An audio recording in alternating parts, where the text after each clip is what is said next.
Live terakhir, live ke-10. Yohi. Akhirnya setelah sebulan live ke-10. Tunggu orang-orang rame dulu nih. Rame dulu, rame dulu, rame dulu.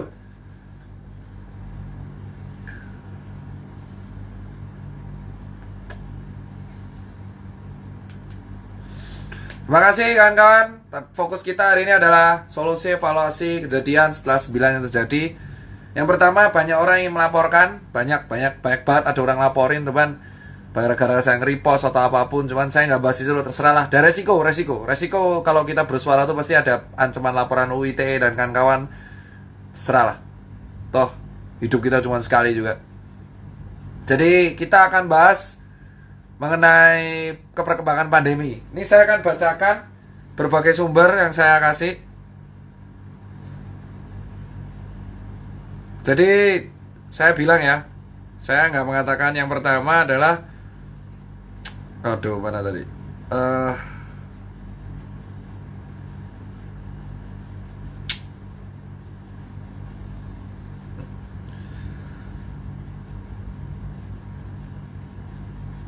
Jadi gini kawan-kawan, kita akan bahas mengenai syarat herd immunity. Jadi saya akan bacakan dari mayoclinic.org. Yang pertama nih live ke-10, live terakhir saya, entah habis ini saya hilang apa enggak. Saya lakuin live cuma sampai maghrib ya. Azan maghrib langsung stop. Pertama, kenapa herd immunity important? Ini dari saya membacakan dulu. Jadi herd immunity itu adalah ketika sebagian besar dari sebuah komunitas menjadi kebal terhadap penyakit dan menyebabkan penyebaran penyakit antar orang ke orang menjadi mustahil. Seringkali presentasi dari populasi yang harus ada syarat tertentu agar bisa disebut menjadi herd immunity. Suatu hal, presentasi atau jumlah tertentu populasi yang terinfeksi dan kebal ini dinyamakan jadi threshold proporsi. Threshold proporsi ini menjadi syarat salah satu menjadi herd immunity. Berapa persen dari komunitas yang digunakan untuk mencapai herd immunity? Maka tergantung dari penyebarannya.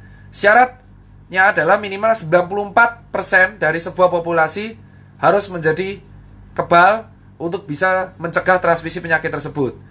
Herd immunity itu bisa dicapai dengan dua cara, yaitu vaksin dan infeksi. Vaksin dari virus itu menyebabkan tentara antibodi kita menjadi kebal. Jadi vaksin itu bukan obat, tetapi sebuah pencegahan agar antibodi kita, tentaranya lebih kuat, sehingga menjadi tidak bisa terinfeksi. Kalaupun kena, nggak ada gejala. Atau kedua, natural infeksi. Nah, untuk sampai vaksin tersebut ada, maka syarat dari Mayo Clinic ini agar memperlambat penularan COVID-19 adalah mencegah gathering massal atau kerumunan. Kedua, mencegah kontak dekat. Ketiga, di rumah aja. Ini usul ya. Ini saya baca jurnal ya. Terus mencuci tangan setiap waktu dengan sabun atau hand sanitizer. Memakai masker di tempat area, contoh tempat pasar market dan kawan-kawan. Nah, ini dikeluarkan oleh Mayo Clinic. Nah, sekarang kita tahu kenapa saya bilang tolong dibuka pikirannya kawan-kawan sekalian. Vaksin COVAX, jadi ada sebuah organisasi yang dibuat sebuah gerakan yang dibuat oleh WHO. WHO membuat sebuah gerakan bernama COVAX. COVAX ini simbolnya adalah, bisa dicek di Google banyak, Working for Global Equitable Access to COVID-19 Vaccine. Dan COVAX ini dimulai oleh ACT Accelerator yang didanai oleh CEPI dan Gavi. Dan Gavi ini dimulai oleh si Bill and Melinda Gates Foundation. Di situsnya WHO, kenapa kita membutuhkan COVAX? Karena ini situsnya WHO, mengembangkan sebuah vaksin untuk melawan COVID-19 adalah tekanan yang paling penting di sekarang ini. Dan tidak ada yang bisa memenangkan perlombaan ini sampai semuanya menang. Jadi, COVAX menawarkan 1. Dosis minimal paling enggak 20% dari populasi negara. Penyebaran vaksin yang dilakukan oleh COVAX. Deliver vaksin secepat mungkin setelah tersedia. Mengakhiri fase akut dari pandemik dan membangun ekonomi. Saya cuman nih COVAX. Silakan di capture. Jadi, saya mengajari kalian soal COVAX. COVAX ini diikuti oleh 170 negara. Jadi COVAX ini menjanjikan kalau kamu naruh duit di COVAX, kamu akan mendapatkan hal ini. Mendapatkan dosis minimal 20% dari populasi. Kedua, penyebaran vaksin tepat waktu begitu tersedia, mengakhiri pandemi yang fase akut. Ketiga, reboot ekonomi. Dengan syarat kamu naruh duit di COVAX. Nah, terus COVAX is the vaccine pillar of the Access to COVID-19 Tools (ACT Accelerator). Access to COVID-19 Tools. ACT Accelerator adalah sebuah kolaborasi global yang digunakan untuk mempercepat pengembangan, produksi, dan kesediaan akses untuk 3T, tes, treatment, dan tracing, dan vaksin ditambah. COVAX dimulai oleh Gavi dan CEPI.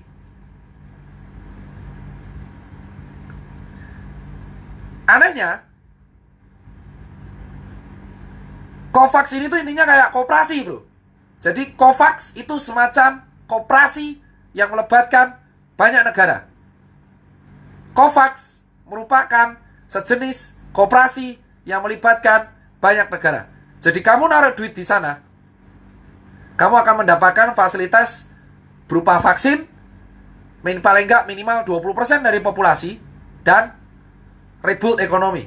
Dan saya baca di berita, benar, pada tanggal Oktober hari ini, Jumat Oktober 16, 2020, di berita nasional.kompas.com, Indonesia bakal dapat subsidi harga vaksin COVID-19 dari COVAX Facility.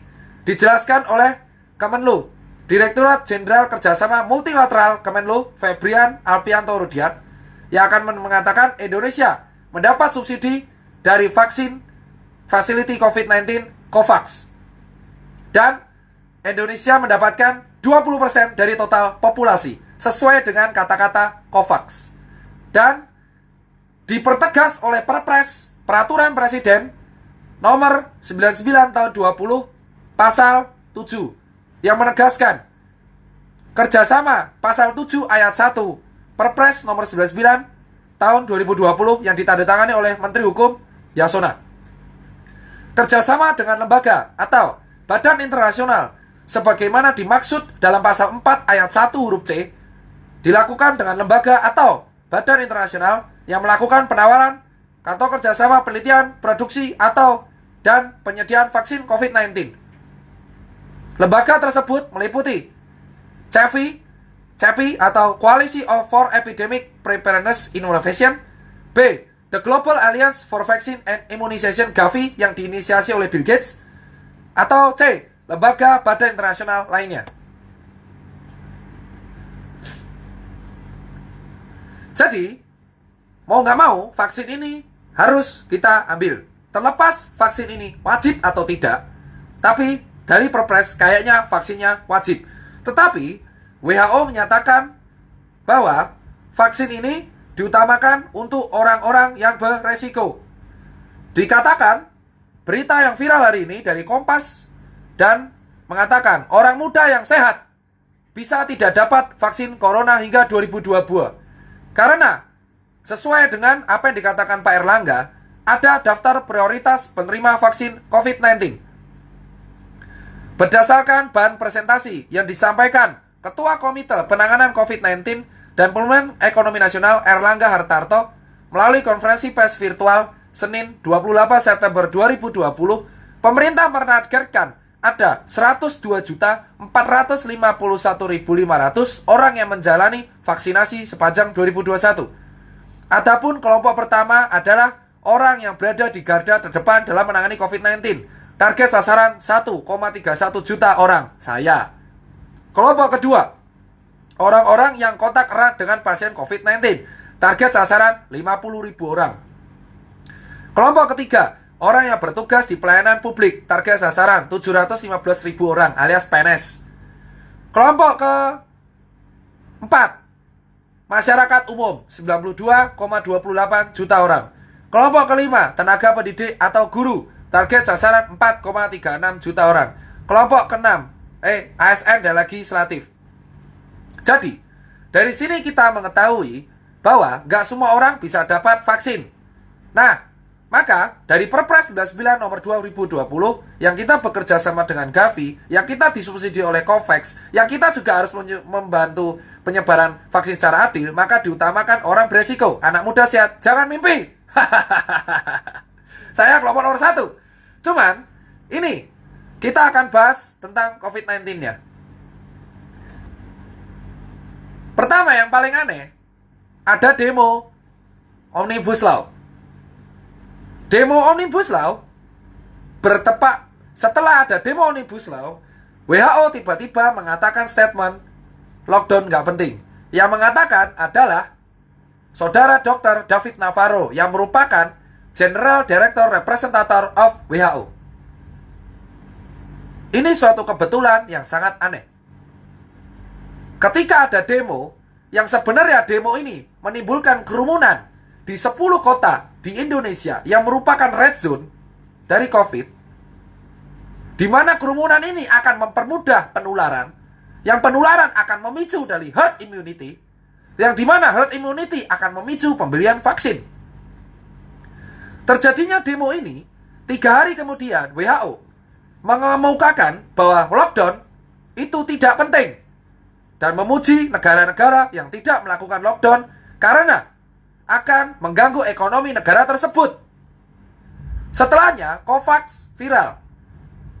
COVAX diikuti 170 negara dan menjamin komitmennya pembagian vaksin secara adil. COVAX itu menyindir, menyerang 2 negara di dunia, yaitu Cina dan Amerika Serikat. Di sini diberitakan bahwa Amerika Serikat menolak bergabung dan mendanai COVAX. Amerika memilih untuk mengamankan vaksinnya sendiri. Berita dari Washington Post, US says, saya tidak mungkin bergabung dengan pengembangan yang dilakukan oleh WHO, yaitu COVAX. Cina, tempat asal COVID-19, Wuhan, memutuskan Cina menandatangani perjanjian distribusi vaksin corona ke negara miskin, yang akhirnya pada tanggal Jumat 9 Oktober 2020, Cina akhirnya memutuskan bergabung dalam pendistribusian vaksin COVID-19 global, yakni COVAX. Berita ini muncul beberapa saat setelah demonstrasi. Demonstrasi dilakukan tanggal 8 Oktober 2020. Cina bergabung dalam distribusi vaksin per 9 Oktober 2020. Statement Cina untuk distribusi vaksin ke negara miskin itu Jumat 9 Oktober 2020. Ternyata logika liar saya mengatakan bahwa demo kemarin digunakan oleh para COVAX, elit global yang tergabung dalam COVAX 170 negara. Dan ini bukan omong kosong.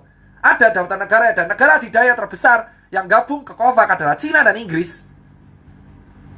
Setelahnya, WHO menolak lockdown dan mendistribusikan vaksin. Tiba-tiba Cina masuk ke COVAX.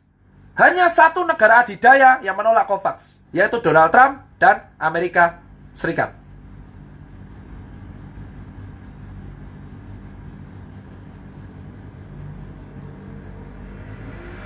Jadi, sesuatu yang ingin saya sampaikan adalah COVID-nya ada. COVID merupakan virus. Virus yang merupakan perbatasan antara makhluk hidup dan benda mati. Transmisi virus COVID itu sangat viral. Awal mula virus COVID-19 dari live 1 sampai 9, virus COVID-19 ditemukan pertama di kelelawar. BAT virus, virus kelelawar. Yang komposisinya protein nukleotidanya mirip mencapai 95%. Karena orang-orang Wuhan suka makan kelelawar, virus tersebut viral di Wuhan. Wuhan, Cina, pada bulan Desember 2019 itu merupakan salah satu kota paling sentral di dunia untuk perdagangan teknologi dan alur transportasi. Dari Wuhan akhirnya menyebar ke seluruh dunia karena turis Cina merupakan turis penyumbang pariwisata terbesar di beberapa daerah. Pada bulan Februari 2020, Indonesia telat menutup gate-nya. Kenapa telat menutup gate-nya? Karena kita masih menerima pemasukan terbesar, yaitu turis Cina. Saat ini, pada waktu Februari 2020, saat itu aneh. Kalau Indonesia nutup turis Cina, kita akan ditegur oleh Cina. Dan itu real. Kalau kita menutup turis Cina, kita akan kehilangan penghasilan triliunan yang bisa disampaikan oleh turis Cina. Maka saat Februari 2020, negara kita tidak punya pilihan lain selain menerima turis Cina.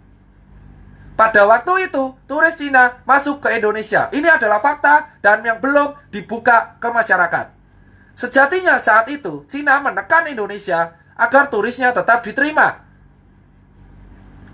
Dan saya dapat info ini bukan kaleng-kaleng. Jadi saat itu, pemerintah kita tidak ada pilihan selain membuka turis Cina. Saat itu COVID yang dibawa oleh turis Cina menyebar sangat masif di Jakarta dan di Bali.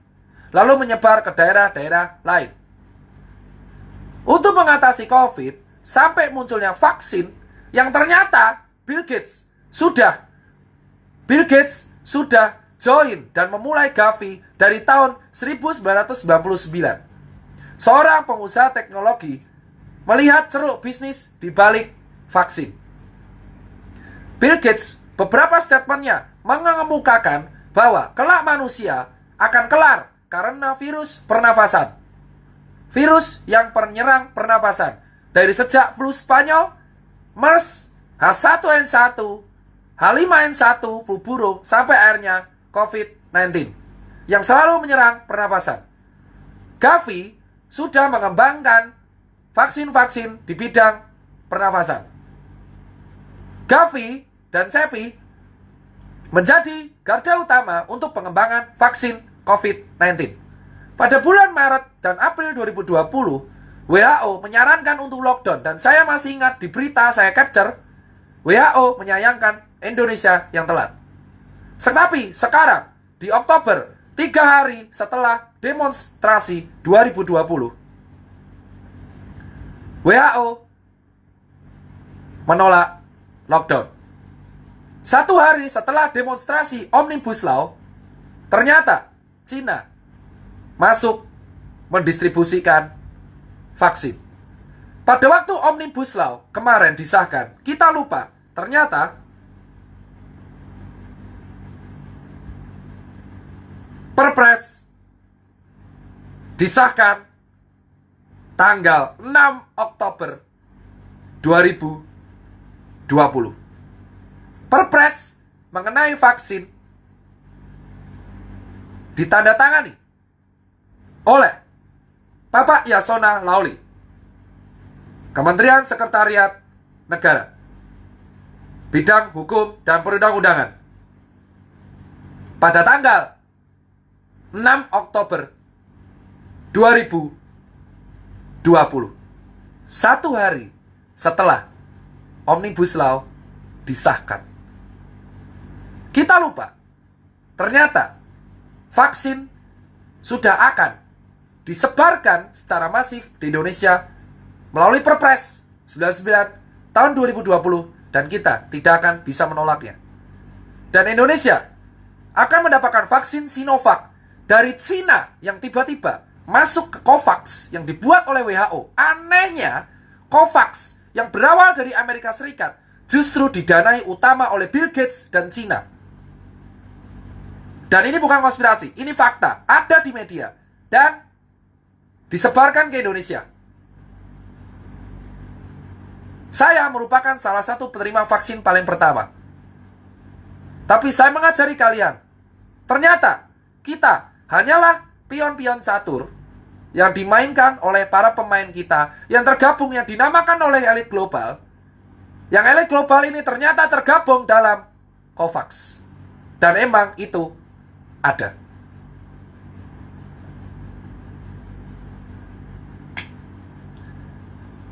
Ternyata demo-demo yang ada di Indonesia ternyata mengaburkan sebuah fakta bahwa kita sudah menandatangani fakta vaksin dengan COVAX dan Gavi, CEPI, WHO. Disebarkan oleh dua, yaitu Bio Farma dan KB Farma melalui Perpres 99 tahun 2020. Kalian mendebatkan Omnibus Law. Tapi kalian lupa, isu sesungguhnya adalah penyebaran vaksin yang dimulai dari November sampai 2022. Sejatinya, kita kesimpulannya adalah COVID-19 itu ada. COVID-19 masuk ke Indonesia kemungkinan secara disengaja oleh turis-turis dari Cina. Karena pada bulan Februari, negara kita tidak bisa menutup karena ada tekanan dari luar melalui turis-turis Cina yang menjadi penyumbang terbesar pariwisata di Indonesia. Kita diserang oleh COVID-19 yang menurut saya adalah senjata biologis yang secara masif meluluh rantakan ekonomi dan kesehatan di Indonesia. Vaksin untuk COVID-19 dibuat oleh COVAX dan WHO dan akan disebarkan ke seluruh dunia. Indonesia masuk ke dalam COVAX. Satu-satunya negara yang menolak adalah Cina melalui Amerika Serikat melalui Donald Trump. Jadi, apa yang diteriakkan oleh Jering dan FA101 tentang konspirasi elit global di COVID-19 akhirnya terbukti di tanggal 6 Oktober 2020. Pak Mardigu sudah menjelaskan ini sejak setengah tahun lalu. Saya seorang relawan yang di lapangan yang menunggu wait and see bukti-bukti. Ternyata kita sudah terjebak dalam lingkaran COVID-19. Jadi apa yang diteriakkan oleh FA mengenai COVID itu adalah senjata yang memang dibuat dan ditransmisikan oleh orang Cina, turis Cina ke Indonesia secara sengaja pada bulan Februari 2020 yang membuat Indonesia luluh lantak secara ekonomi dan secara kesehatan. Dan akhirnya mau nggak mau kita masuk ke COVAX, yang COVAX ada Cinanya dan Bill Gates-nya dan tidak ada Amerika Serikatnya. Dan kita sekali lagi akhirnya mengeluarkan uang dalam jumlah besar untuk membeli vaksin. Dan anehnya, demo Omnibus Law dilaksanakan 8 Oktober 2020 sebelum tragedi Cina masuk ke COVAX. Sekian berita di live ke-10.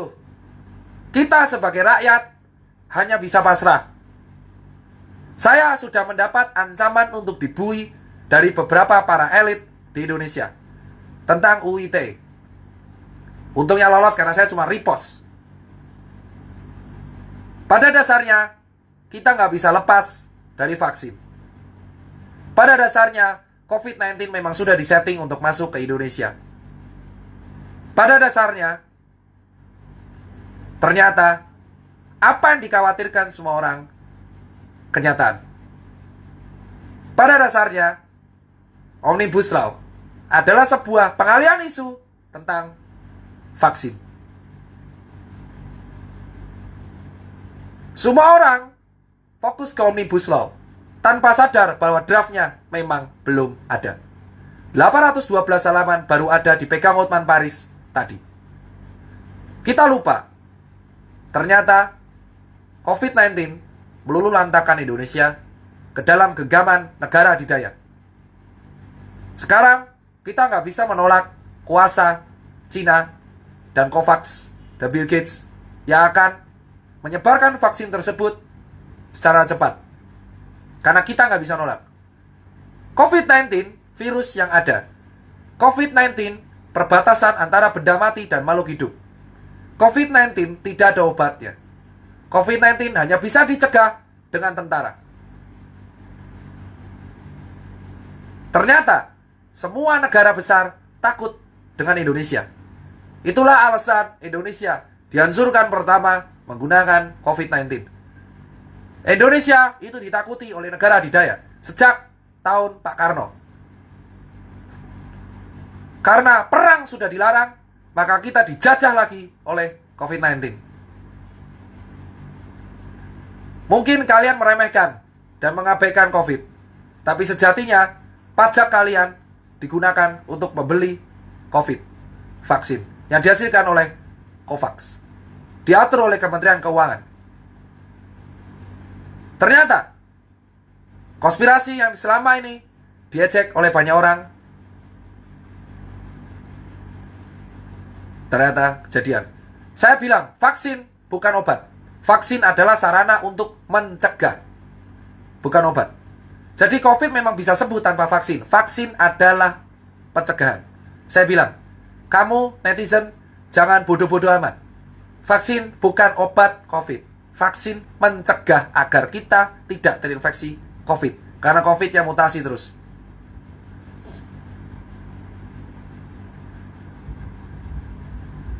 Dan akhirnya, sekarang kita menikmati hasil. Kalian berdebat tentang Omnibus, tapi kalian lupa, COVAX dan Cina sudah menjajah kita lewat vaksin. Terima kasih telah menonton saya selama 10 live. Sebagai rakyat, kita hanya bisa pasrah,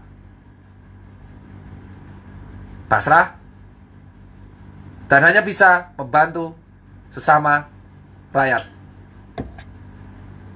Kita nggak akan pernah bisa menolak vaksin.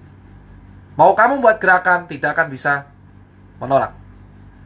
Mau kamu menolak, nggak akan bisa. Kita terjebak dalam sistem. Dan kalian semua terfokus oleh Omnibus Law. Tapi lupa, vaksin akan sudah ke Indonesia menggunakan uang-uang rakyat. Dan kita dikendalikan oleh Cina dan COVAX. Setelah saya bersuara kemarin, saya mendapatkan banyak ancaman laporan.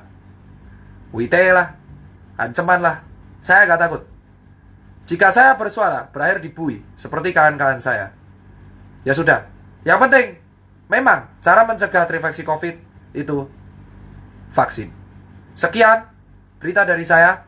Kita gak akan bisa nolak vaksin. Pasrah saja. Yang jelas, enjoy kalian semua yang berdebat dan lupa soal vaksin Perpres 99 tahun 2020. Selamat maghrib, sukses buat Kemenkes, Pak Terawan dan kawan-kawan. Gak usah hadir sekalian, karena sudah selesai. COVID di Indonesia sudah selesai, karena sudah ada vaksinnya. Kamu hadir apa enggak, Pak Terawan, untuk menenangkan? Saya nggak penting. Lebih penting, rakyat bisa makan. Tugasmu sudah ada, menyebarkan vaksin. Terima kasih buat semua yang telah melihat COVID drama di Indonesia. The end. Karena sudah ada vaksin. Selamat maghrib.